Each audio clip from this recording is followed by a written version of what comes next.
Hey, welcome to Roger's Hot Rod Garage. This is Roger, of course, and today I'm color coordinating. I got my green shirt on here, and it kind of matches the diamond green paint that I sprayed on this 1957 Bug probably about 3 if not 4 months ago. Look at the video, I'm not quite sure anymore. But look, it's almost May 2025. Beautiful spring day here in good old Germany, and the birds are out there singing. I got my shop set up right here, and what I'm doing right now is just kind of slowly reassembling old girl here. So look at the paint on this thing. I mean, it's not perfect. This is a garage paint job right here, but if you ask me, this damn thing turned out pretty doggone good. So I got a couple little runs in here. I'll be honest with you. Let me show you one run if I find it. Here, see a little run right there? I will polish that girl out, and never mind that right there. That is where my sander didn't go all the way down where it should have been. And you see a little piece of whatever that is right there? It's okay, I'm perfectly fine with it. But look, I've got my, what is that? Okay, that's off here. I got these things installed head, and on the back where they got that little flipper that goes down that provides the ground. If you ask me, that was kind of iffy, so what I did is I went ahead and scraped the metal and welded my ground directly to the base of the socket. This right here is for the rear license plate light. Let me come over here and show you that mistake. Well, not mistake, this sucker is just years old. So that's a 6-volt bulb. I gotta change this out anyway. And I think, yeah, that's actually where the power, the 12 volts now, not 6 volt, but I converted this thing to 12 volts already. And then obviously, I got to order myself some parts online here, a little gasket. And then this one just said bye-bye and is going into retirement right now. So I'm sure I can find these little pieces right here, and this little bulb right here, simple stuff like that. But look, let me show you what I'm doing right now. See this stuff right here? This is, I think the right term is welting. I'm not quite sure. Leave something in the comments if you know what this thing is called. But this I actually kind of warmed up right now. And what I do is I'll grab my little 409 bottle right here. It's got H2O written on it. And I spray it up in here. Now, I'm not putting soap on here, but only thing I gotta do now is just take this, put a couple of bolts in here, and then just squeeze it and push it down in here. Now, we probably got about, I don't know, 65, 70 degrees here today. So actually, I can tell you how many degrees we have. There's my little temperature gauge right there. 70, almost 70 degrees, so it's in the comfort zone. And put the welting on, so it looks like this right here. If you ask me, that looks pretty spiffy right there. I was kind of worried about that the black was going to kind of clash with it, but look, I'm not an artistic kind of guy here, but artsy fartsy. See this right here, this black matches this right here. And I do have the hubcaps that go on here, so I'll be putting those on a little bit later on, but I'm gonna drive it around. This is that 2K diamond green paint I was telling you about earlier. So that's, I think it's paint code 412 or 412. That's what it came out to. All these trim pieces right here, I've got all these laying in the back. This is my new carpet. And there are all the trim pieces back there. And I decided to put the actual floor mats are gonna go in here.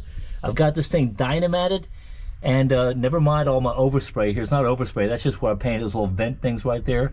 Radio is a retro sound radio system in here, so it's not original. And then watch the video where I put the 2 Mac audio speakers behind here. And then I've got my 2 Mac audios back here, right here. That's just me personally. Don't hate on me since I'm not exactly being a purist in here. And this is just a box of parts that still have to go on here. Now, there's those hubcaps. I actually cleaned those. Those are original hubcaps, so I kind of like polished them up. Anyway, to stick with the, I think this is called coconut brown, and I ordered this through the Kefa clinic. And again, I just have to glue all the stuff in here. And again, you see where it's overspray right here? You won't see that stuff right here. And then a couple of pieces down here. And look, Michael, or Beefy, actually loaned me this right here, Kraftstoff. And I might, if I can get this thing to work, I'm going to convert this thing and put it over here where some idiot drilled 2 holes in there. One for the warning blinker and one for a little 12-volt auxiliary power. See, way over here. So if I can cover up those 2 F-ups over there with this gauge right here and get this gauge to actually work, I don't have to kick my foot down here for the reserve thing. I actually know when this thing is getting ready to be out of gas. So anyway, long story short, let me back out of here, shut this door again, and then come over here. If you've seen this earlier, it's like, hey Roger, what is that motor over there? It's a motor that a buddy of mine sold me.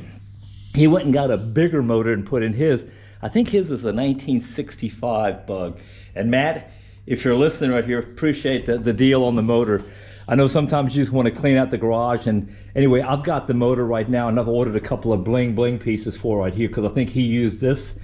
This is one of those MP, it's a single barrel carburetor up here, but it goes into doubles right down here. And again, this is, I think it's got what he called a angle crank on it. So it's 1,776 cc's, which happens to also be, you know, the birth of America. I don't think it has anything to do with another, but look, I bought these bling blings last night off of eBay, 80 euros, which is like 85 bucks. And the old ones are actually laying right over here, but since these don't have overspray on them nice and clean, I'm probably gonna put them on there. There's an original 1.2 liter in here, and just maybe, this one will go in here, because putting the Hyper 9 electric motor in here with the batteries might be a problem over here in Germany because the TÜV doesn't like that. So anyway, the TÜV is the inspection station over here. So I asked them about it the other day, and they go like, I don't know, they give me all kinds of excuses on why they can't do it. So I don't want to hot rod this thing because it's basically bone stock original right now. But if I do something with it, then it's not that hard to flip a motor. Now this is obviously a 12 volt motor. So I need a 12 volt rear housing because I don't want to modify the 6 volt housing that's in there for the transaxle. So, and then you go, well, I got to get those highway flyer gears in here so I can cruise on down the Autobahn with a little bit of power. Anyway, so there we go. It just perpetuates itself. So you turn this nice little cute Bug into a hot rod, which is not the intent that I want to do right now. But all right, hey, look, these are all of the bolts that go on the entire perimeter inside right in here. Let me show you that right there. Right there's one right there, and there's another one up in here someplace. And if you look at these, I actually have all the original ones. Now if you look at the little difference right here, the stainless steel is a 13 millimeter, and that for some reason is 14 millimeter.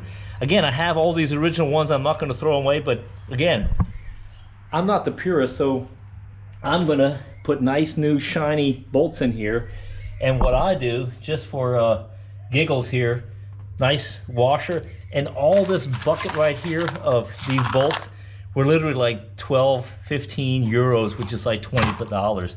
And what I do is I reach in my little bag of grease right here, a little cup of grease, and I put a little thing right here, because stainless steel likes to gouge or gall, I think is the term they use. And what I'm going to do right now is just find the next little hole up in here. There it is right there. Move this up and down and then get it started. And this is a pain, but gotta get the right angle, and I can't see what the angle is. So there we go right there.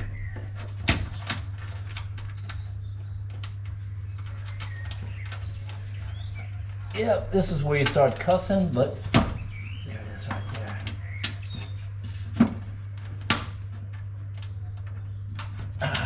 I'm guessing at the angle right now because I can't see the doggone thing. Where you at? Okay.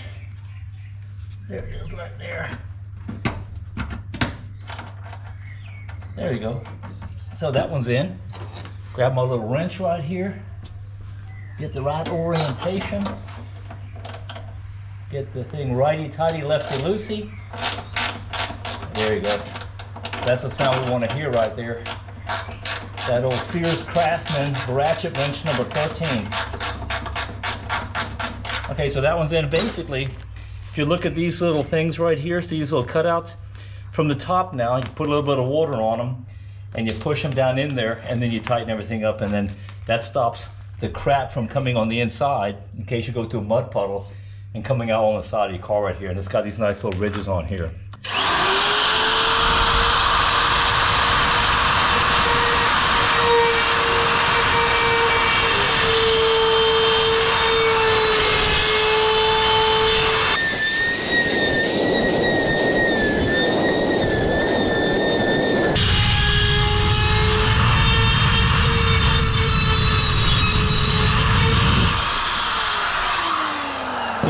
you might want to ask yourself, Roger, well, why didn't you do that earlier, well, before you painted it? Well, I am not a smart man, and that little step I just didn't get done for some reason, but I think the hole is large enough. Now let me go get my little paint marker again, or my little paintbrush, and put a little paint on that sucker right there. All right, go ahead and leave a comment down below on what an idiot I am right now, because I don't want to take this fender off. I've got every single bolt in this sucker already, and I'm chasing this thread right here because it doesn't want to go in. Anyway, we're almost there. Back and forth, got a little grease on my, there we go. So now we're good to go here now. All right, so I might as well chase this one while I'm down here. This is easy down here. I couldn't get to it. That's all I'll do. That way I'm not fighting. I might got a little bit of that 2K paint up in there, but when you use these things, make sure you throw a little grease on it, because the grease actually grabs any little pieces that get cut out of there and puts in that little valley that you see on that tap right there. Look at that. Just clean out those holes a little bit, and that way, when I pull them back out of here, I have a nice little clean bolt hole to go in right there. There it is right there, perfect.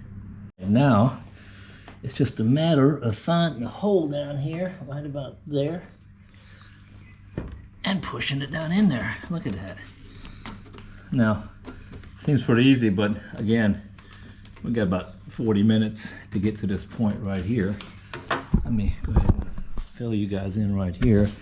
Again, the water, sorry about that, the water's just there as a lubricant. And man, you know what, when it hurts when you cut some of your skin off right there, and every time I hit that damn thing, it hurts like bejesus. And then come on around here.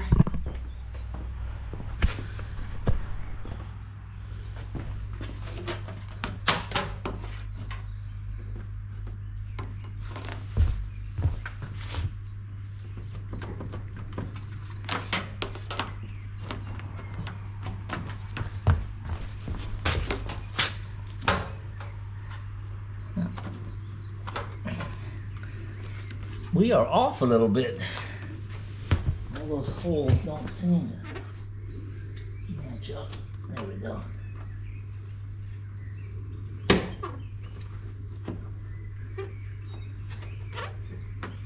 There we go. I guess the outside circumference was a little bit off, but there we go. Find if I just pull on this sucker, it actually comes in a little bit better. And as you can see, you see all my bolts right in there, and I'm just trying to hit that little exact intersection. It looks like I'm off just a little bit, but that's why those things are kind of like larger. There we go. Slip that one a little bit. Go around that left turn right there. Push that in there. And then here, here's that little piece that I was telling you about right here. This one, once it's a little bit more pliable and you get this thing tightened up, it just goes right around here like that right there. All right, hey, let me go ahead and button up this video right now. It is raining out right now. I know we started this video about an hour and a half, maybe 2 hours ago, but it is raining right now. But look, Bug is looking pretty good right now. I just got this fender done right now, and man, I tell you what, that looks spiffy in my book. And that's the one you just saw me knock out right here. That looks spiffy as well. I like that little black accent on here. Whether that's original or not, maybe it was, maybe it was green, I don't know. I've got to knock this one out right here. This one's still empty right now. You can see the gap up in here. And then I'll come on around here, and this is the one that we knocked out last night. Yes, I actually had Honey Bunny down here helping me out, putting this one right in there.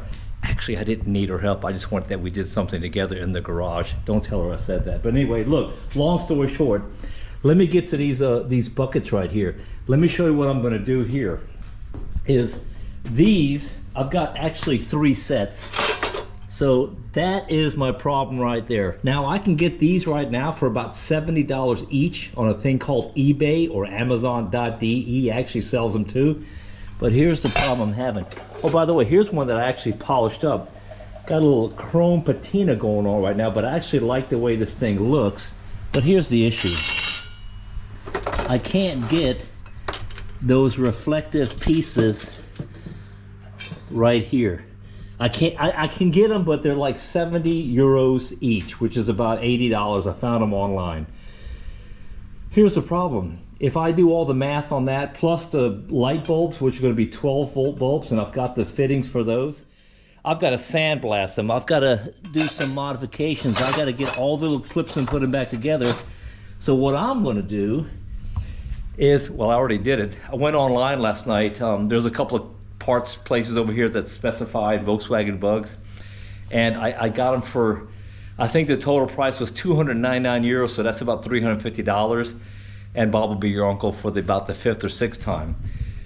I'm going to keep these obviously, but again, by the time I spent 40 or 70 euros times 2, 140, the light bulbs are 25, and I would have been at about 210 euros, about $250. Well, shit, for another $100, the marginal utility in there, I can have brand spanking new ones with new reflective in there and everything else. So anyway, some people say that, well, that ain't original, Roger. I don't care sometimes, because it's not like I'm like working on it, but I'm not going to spend 50 hours cleaning up the original headlights on here. There were 6 volts anyway, so they're going to be 12 volts right now. So look, I'm going to stop yapping right now. I'm not going to show you this side in slow motion. I might fast forward this one right now to give you a little bit of content creation. But that's basically it from Roger's Hot Rod Garage. So like, subscribe, and share. And thanks for watching one more time.